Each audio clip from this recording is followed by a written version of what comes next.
What's the most important skill a hunter can have? I would definitely have to say woodsmanship, being able to read the small details.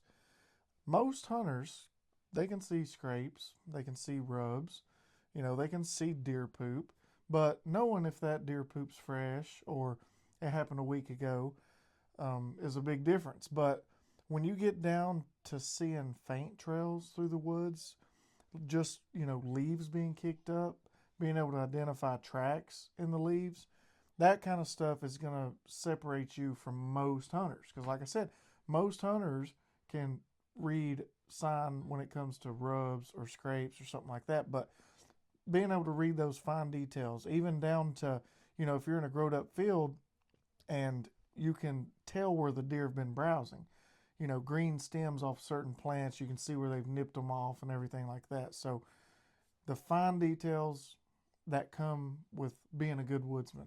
And really, the only way to learn those things is get in the woods and take your time.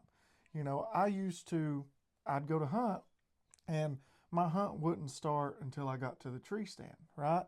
And I heard a tip one time, I can't remember where it was.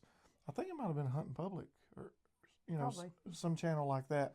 But they said one of the best pieces of advice that they ever received was your hunt starts when you leave the truck. And I took that and I was like, okay, I'm going to try that.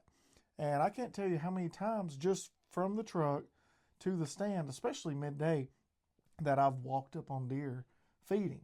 And when I go in, if I know where I'm going, I always try to go in and keep the wind in my favor, kind of blowing back the direction I'm coming from. Even if that means I have to make a loop to get where I'm going without blowing wind where I don't want it to go.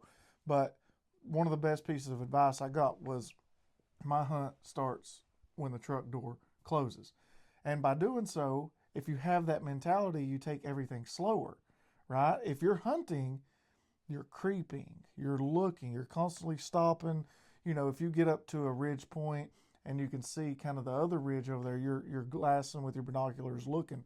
But by slowing everything down like that and hunting my way to my stand or where I was going to set up at, it really caused me to be able to notice a lot more. So just being out there in the woods, taking your time, hunt when you leave the truck, you'll start to notice and pick up on a lot of different things that you would have otherwise just walked right past.